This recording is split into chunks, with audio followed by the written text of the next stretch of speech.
संपूर्ण भाजपा खिळखिळी करण्यास उद्धव ठाकरेंना सर्वात मोठं यश, भाजपला सर्वात मोठा धक्का, मंत्र्याने अखेर सोडली साथ.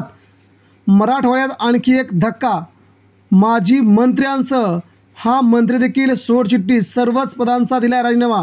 गेल्या काही दिवसांपासून भाजपात काही अलबेल नसल्याचं चित्र दिसून येत आहे.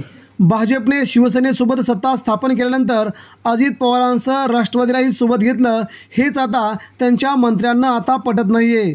लोकसभा निवडणुकीनंतर भाजप पक्षातील बड्या व ज्येष्ठ नेत्यांची खदखद आता बाहेर असल्याचं दिसत येत आहे. काही दिवसांपूर्वी नांदेड जिल्ह्यातील भाजपचं मोठं नाव असलेल्या सूर्यकांता पाटील यांनी भाजपला सोडचिठ्ठी देऊन राष्ट्रवादी काँग्रेसमध्ये प्रवेश केला होता.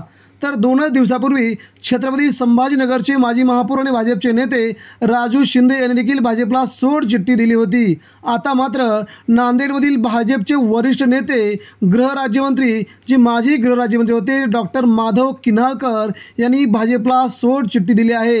किन्हाळकर यांनी भाजप प्रदेशाध्यक्ष चंद्रशेखर बावनकुळे यांच्याकडे आपल्या पदाचा राजीनामा दिला आहे. त्यामुळे मराठवाड्यातील नांदेड जिल्ह्यात भाजपला हा मोठा धक्का मानला जात आहे. दरम्यान अशोक चव्हाण यांच्या भाजप प्रवेशाने ते नाराज असल्याचं दिसून येत आहे. परंतु सध्या मोठमोठे नेते आता भाजपची साथ सुरू लागल्याने गेल्या काही दिवसांपासून अजित पवारांमुळे सध्या भाजपच्या नेत्यांमध्ये चलबिचल सुरू असल्याचं सध्या बोललं जात आहे. नांदेड जिल्ह्यात गेल्या महिन्याभरात झालेल्या 2 नेत्यांच्या राजीनाम्यामुळे भाजपला मराठवाड्यात धक्का बसल्याचे स्पष्ट जाणवत आहे. याचमुळे सध्या उद्धव ठाकरेंच्या शिवसेनेत हा प्रवेश होतोय का हे आता पाहावं लागेल. परंतु आगामी 2 दिवसामध्ये अजून देखील छत्रपती संभाजीनगर आणि धाराशिवमधील काही भाजपचे बडे नेते देखील उद्धव ठाकरेंच्या शिवसेनेत प्रवेश करणार असल्याची सूत्रांनी माहिती दिली आहे.